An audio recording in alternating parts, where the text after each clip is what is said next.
Hi there everyone. Okay, we're up to video number 32 now. For module 2 it's video number 16.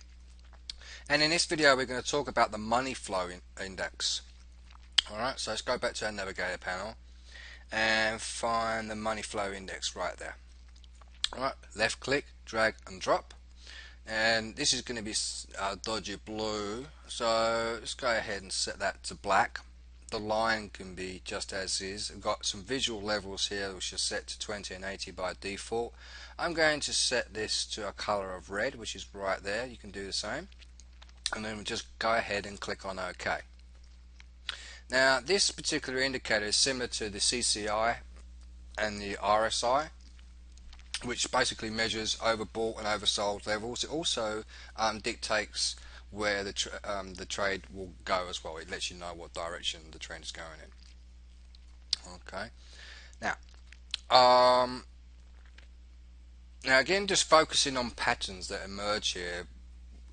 You'll start to get better at the Forex once you start seeing the patterns emerge as soon as you apply the indicator to the chart. And the kind of patterns you need to be looking at are mirror images of this indicator with the currency pairs, and you can see this line comes down and this comes down as well, and you've got this dotted dashed line in there as well, which is those levels that we were just looking at, that were at 20 and 80, and you can see when it breaks the 80 the market starts to drop. Alright, and you can see here where the market broke the 20, just briefly the market went up. Alright, here we can see when it just broke 80 there, the market dropped a little bit. Alright, we can see it's broke here and the market dropped a little bit more, and then it continued to break and fall lower, and here you can see a buy signal as well, where it breaks the 20, goes up higher, and then the market proceeds to go up higher. But you can see there are a lot of sporadic results happening where the money flow index line here doesn't always reach from the bottom part here on the 20 to all the way to the top part in one successful session. It takes numerous attempts to try and get to the top, and then numerous attempts to try and get down to the bottom again. And this can cause you to have some bad trades along the lines. So I try to again is think outside the box and find triggers. Alright, triggers for me to go in and actually take the trade on. Alright, so what I tend to do is I'll put in some more levels. Well, actually I can take that out. Let's just delete that. What I can do is right click on the indicator, go to the MFI properties, and I can go in and put in some other levels if I want to. Alright, so let's go ahead and add a 55 level, and then just go ahead and click another one and choose that, and choose 45. Oops, 45, and then click on OK. Okay, so when we've got these levels in there, 45 and 55, we will actually use these as buy and sell triggers. When it reaches 55, we go long. When it reaches 45, we go short. So here we can see that the market's gone up, it's come back down. We ignore this first trigger. This is basically can let us know to get prepared for a short trade. And then as it comes down, comes into the 55, starts coming down lower into the 45, then it breaks the 45. At that point where it breaks the 45 is right about there, so we'll be somewhere up here, and then it comes down a little bit lower, and then when it gets to around about here will be your trigger to exit out of that trade. So our exit would be about there, and we would get out there. So our pip gain would be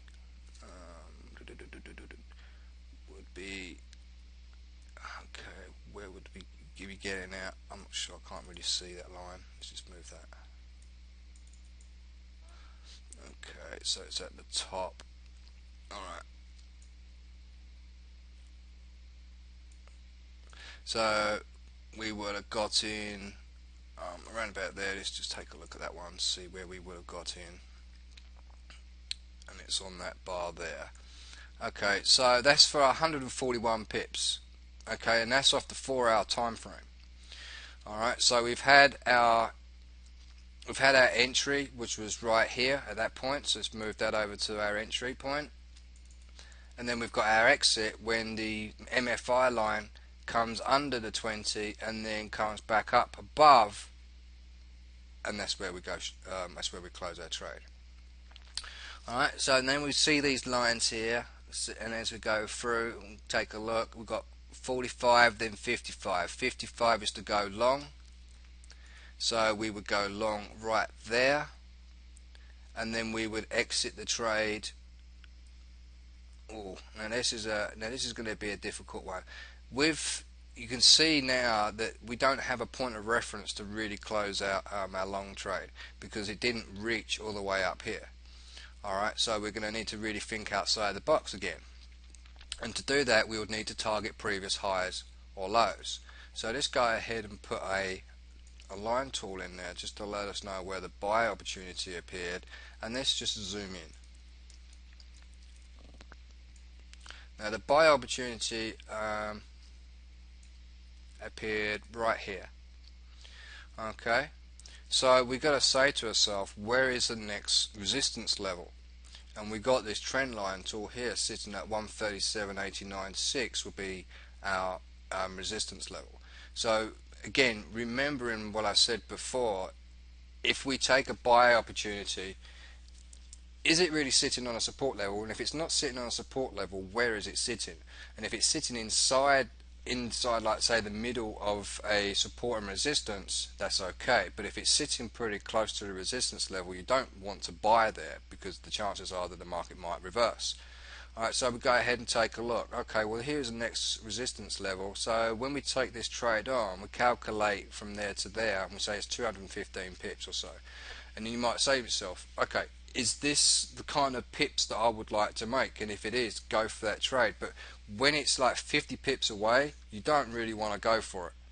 Okay, you might be right some of the time, you might be wrong some of the time, but I would rather be more certain than I am not being certain. So I would rather go for the larger pip gains and wait for the 2, 3, 4, 5 days or whichever to actually accumulate those gains. And you can see it does get hit.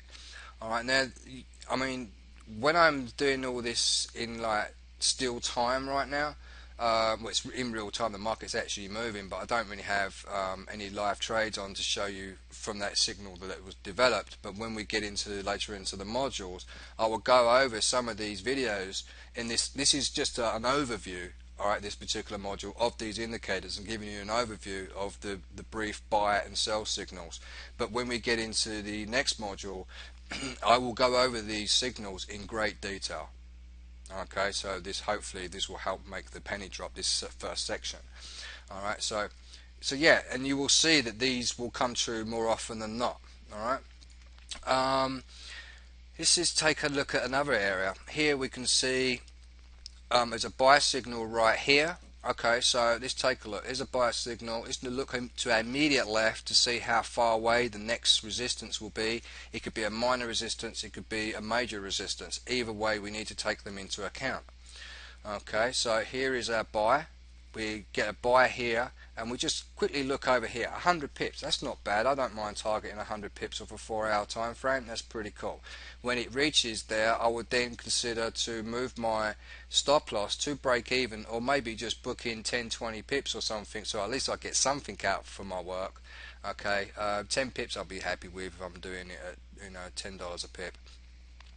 Especially with a $100,000 balance. But even if you had $10,000 and you only did it at $1 per pip and you only made 10 pips, if the market did come back and reverse, that's fine. Don't worry about it. 10 pips is 10 pips. Okay, so I'm going to look at that and go, okay, that's fine. And then I'll look at the next one and go, it's 246. So that could be my main ultimate target, is around about 250 pips. Okay, and then as it starts to move up higher, I'll move my stop loss up higher. So I'm riding, free risk. Alright, so but we can see, we can see where the market did break, and it did go up to the 80 line. That's great for you because you can now relax it a little bit. You don't have to really rely on previous highs or previous lows, depending on the direction that you're going in. You can now rely on this MFI, and when the MFI comes back down, you can close out that trade. and look what's happened. From here to this point, it did actually, you know, hit our target of 250 pips that we was looking at when we did our or our post analysis, pre-analysis. All right, so, and you know, after our analysis, it's come through and it's basically hit. Let's just find another one. Let's find another buy signal. Here is a buy signal right here. Now the market doesn't actually go up as high as 80, so now we're going to have to use a little bit of common sense. All right, and we're going to have to start targeting areas of its previous highs. Now, when we've got to take a look, it happens right here, and it's this particular bar that it happens on. Alright, now if you get in at the bottom of the bar, you'll probably be okay. Alright, because you can see there's two instances here where the market did actually reach that high, so that would be a good target to go for. But if this bar had already been completed, or you'd prefer to wait when a signal appears, which is normally always a good thing, is to wait for a confirmation. But you might want to be a little bit aggressive and get in there and quickly get out again. Well, either which would need to, you know, practice and find your own style.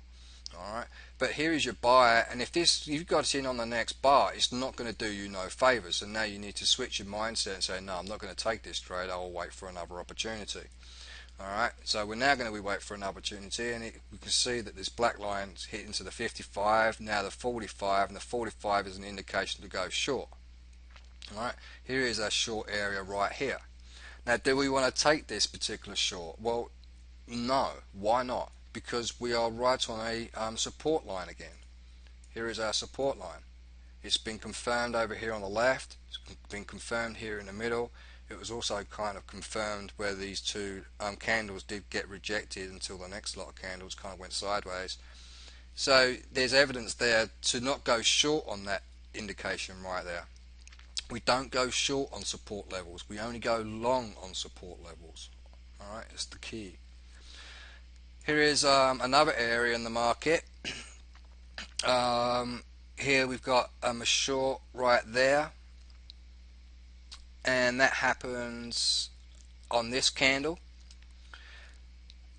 And here is a short on, well, actually it's just below. Actually, it's just below the support line, so that's good. So it's now a resistance line now, because the currency price fell underneath that line, so that's now a resistance, and we always want to sell at a resistance level and target the next support. And here is your next support here. Now you could have chose this section down the bottom as your support level, but as I mentioned in a few videos back, that I like to account for human error.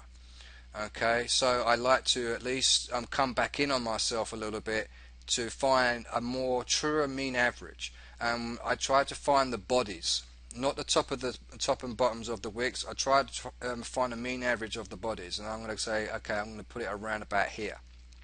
Alright, if there's more substance to work with, you know, more area to work with, then I'm going to rather use where there's more instances of that medium move average than there are a couple. Like for instance, here is two candles, and I'll look for some other candles to its left or its right to see if it fits within that medium mean average to put my support line on. It doesn't, so I keep on moving up until I hit more of these candles, and I keep going up, and there I basically hit quite a few of them in session from here to there. So I want to put my support line around about here, and that would be my take profit target.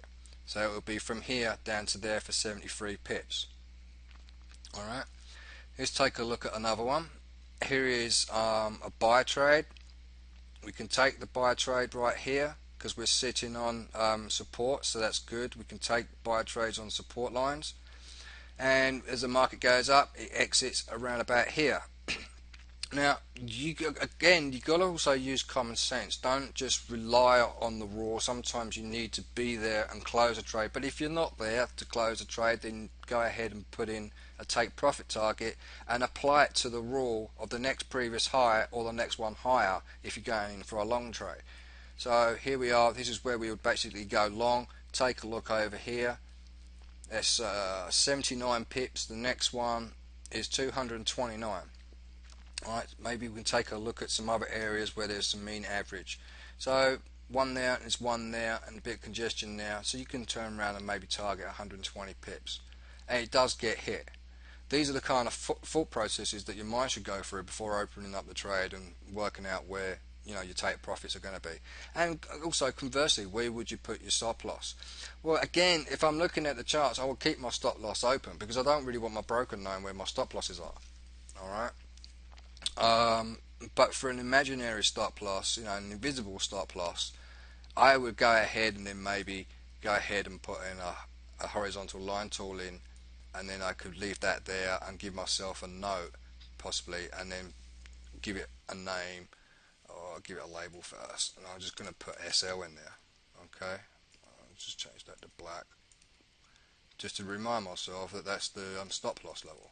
So when the market does reach that level, I can close a trade out. Alright, so the broker doesn't know. Alright, so there you have it. Okay, so play around with this one for about 2 to 3 days. Okay, if you have any questions, feel free to ask. Alright, and until then, I will see you in the next video. Alright, bye for now.